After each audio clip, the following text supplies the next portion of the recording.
Nama saya Sumarah. Umur kurang lebih 36 tahun.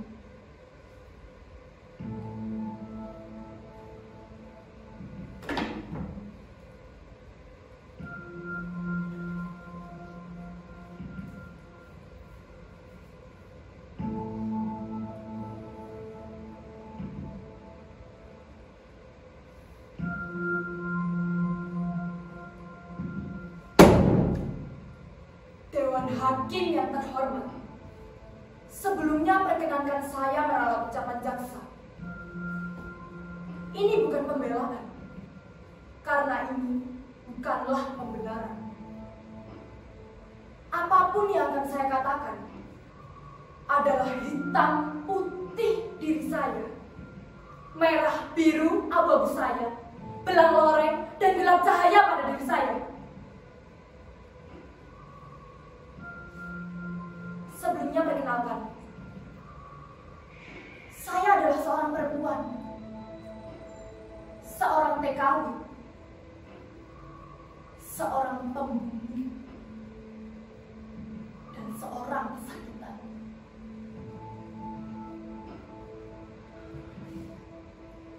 Ini kali pertama dan terakhir saya bicara. Oleh karena itu, Dewan Hakim yang terhormat, tolong jangan ditanya dan jangan dipotong terlebih dahulu. Karena ketika waktunya berhenti, saya akan diam selamanya.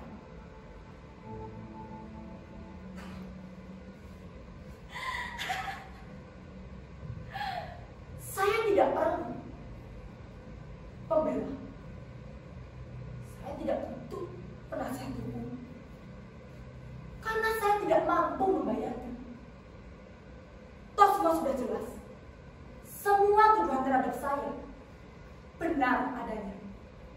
Segala ancaman hukum, vonis mati akan saya terima tanpa pembelaan atau banding atau apalah kalian menyebutnya.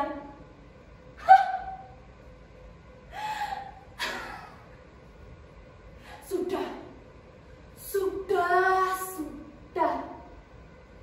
Saya tidak perlu rasa empati dan belas kasihan kalian. Dari sepengalaman hidup saya, sangat jarang, bahkan hampir tidak ada sesuatu yang tanpa imbalan dan resiko. Apalagi rasa empati.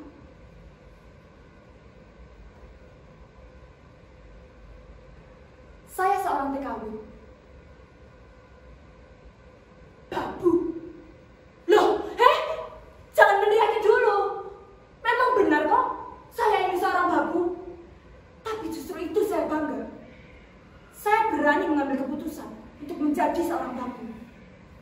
Saya berani mengambil tempat di bawah kaki-kaki kalian.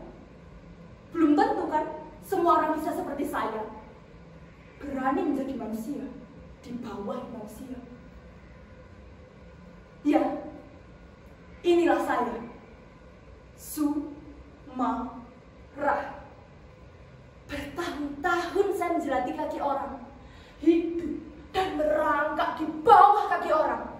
Bertahun-tahun saya tutup mulut saya lipat lidah saya agar tidak bicara.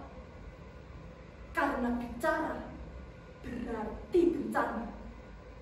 Bencana bagi perut saya, bagi perut Simbo, bahkan bencana bagi para majikan saya. Namun, kali ini saya mendongak dan membuka suara. Dari kecil saya tidak berani mendongakkan wajah saya, apalagi di Karangsari, desa tempat saya dilahirkan.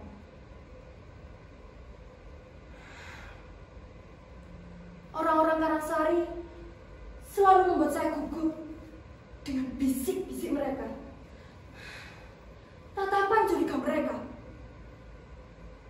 Semua itu bermula di suatu ketika di bangku madrasah. Pak Kasirin, guru madrasah saya menerangkan, pembunuhan para jenderal itu dilakukan oleh sekelompok orang sangat kecil yang tergabung dalam suatu organisasi bernama PKI. PKI itu sangat biadab, oleh karena itu dihapus dan dilarang berkembang lagi.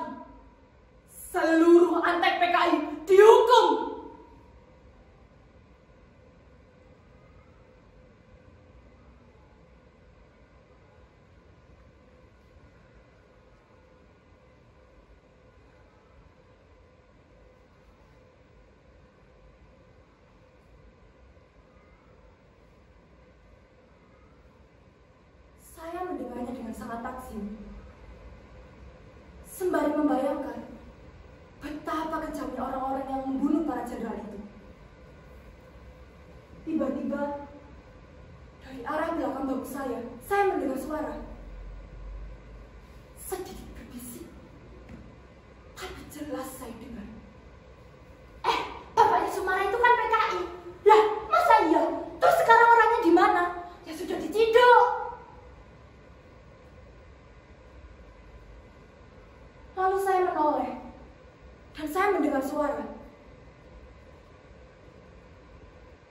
Shhh. Ituan orang cidukannya menoleh ke sini.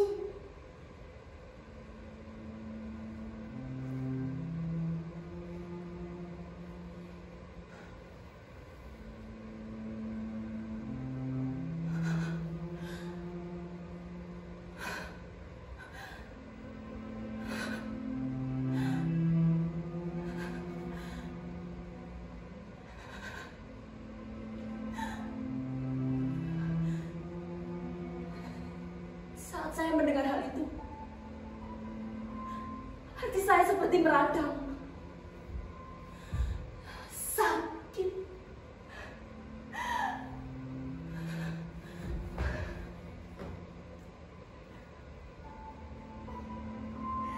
Pedih sekali.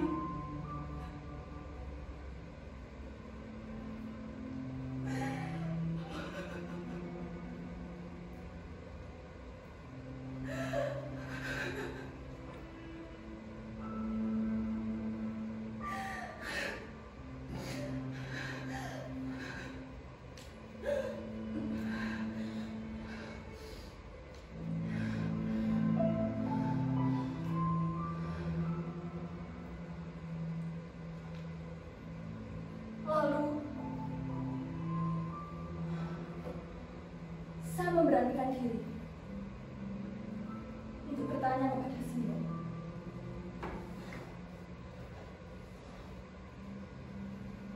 Apakah benar kalau bapak saya adalah seorang PKI?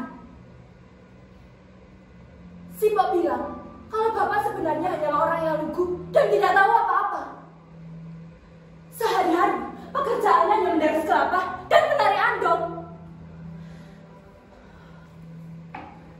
Namun, pada suatu malam,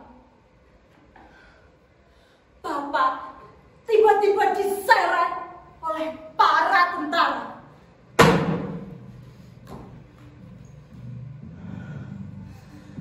Dan dari situlah bapak saya diangkat sebagai seorang PKI.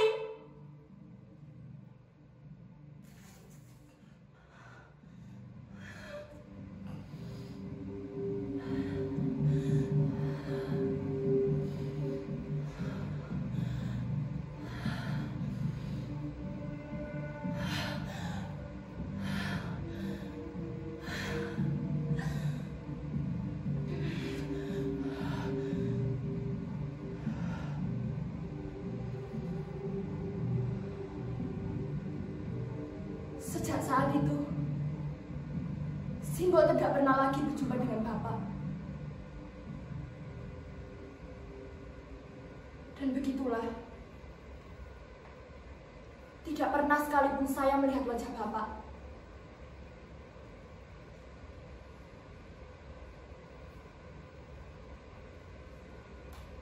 Selepas madrasah, kondisi perekonomian Simbo tidak mengizinkan saya untuk melanjutkan sekolah. Padahal, kata orang pendidikan bisa melepaskan diri dari keterjepitan. Dan saya percaya itu. Meskipun susah payah, saya tetap melanjutkan sekolah sambil bekerja serabutan. 12 tahun saya habiskan untuk mendengarkan guru berbicara di kelas, mempercayai teori-teori. Dan yang paling saya ingat adalah keadilan sosial bagi seluruh rakyat Indonesia. Tapi nyatanya apa? Semua teori yang saya pelajari ambiar. Ijazah saya tidak berbunyi apa-apa. mana-mana saya terdepak ketika saya mencari pekerjaan. Ditenggelamkan oleh nama Bapak.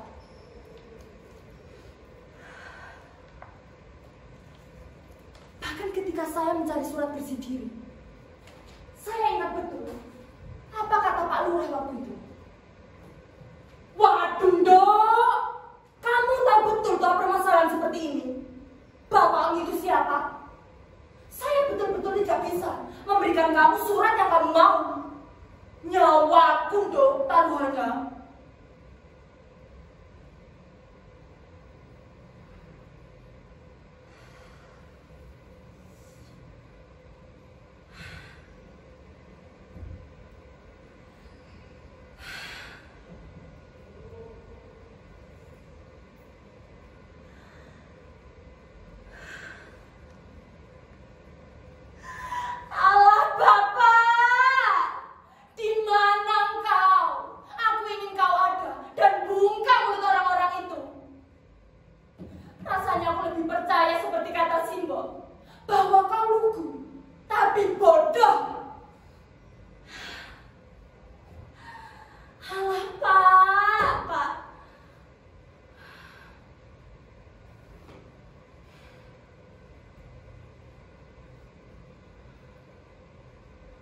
Memutuskan bekerja di tempat juragan beras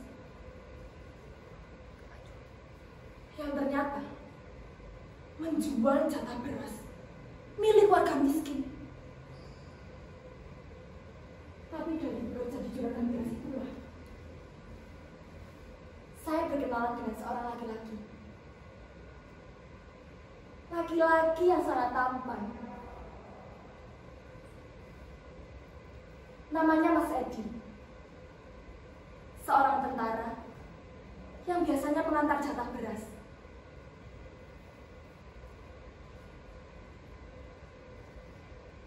Cinta kami melambung tinggi sekali, untuk kemudian terpelanting jatuh ke jurang yang sangat curam. Haram bagi seorang tentara memiliki istri seperti saya.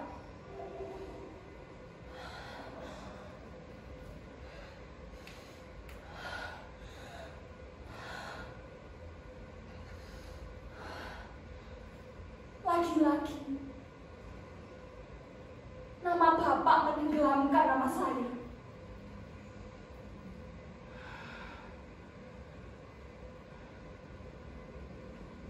Lalu saya memilih untuk berhenti. Dan di tengah gulana itu, Simbo menyarankan untuk pergi ke Arab. Kemudian segala sesuatunya kami penuhi. Dengan bantuan seorang calon, saya berhasil mendaftarkan diri sebagai seorang TKW. Semua surat yang dibutuhkan, saya penuhi. Bahkan pekarangan milik Simbo habis dijual untuk menyelesaikan semua biaya.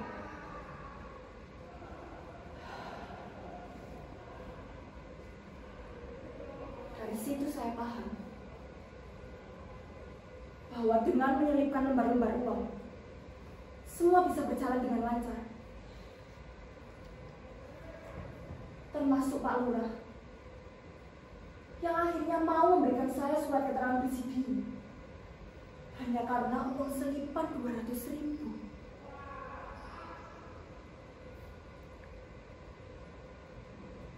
Di negeri sendiri, saya didepak. Dan di negeri orang, saya menjadi budak. Menenggelamkan impian saya demi hidup yang lebih baik.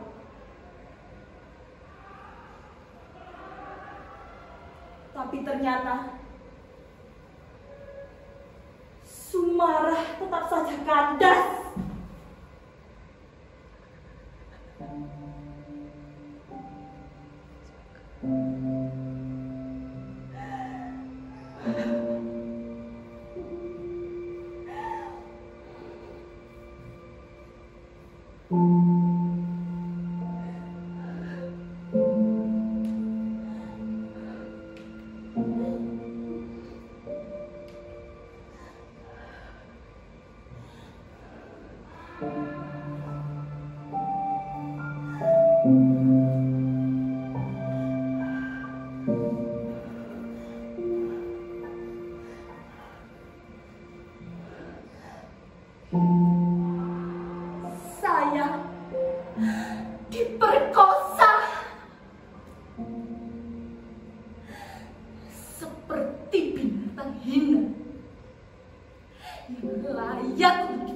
menyenangkan.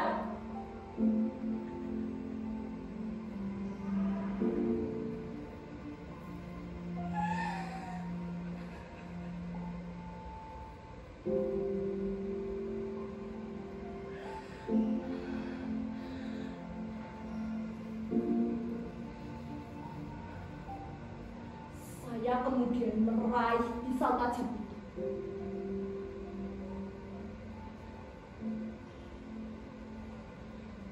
Untuk kemudian saya tusuk.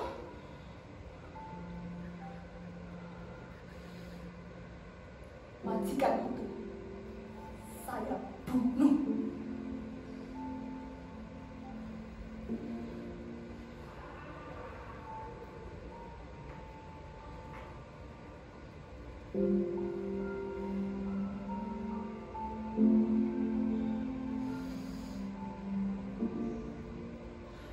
Saya sadar saya akan divonis mati. Tidak perlu saya dipulangkan dan diadili di negara saya.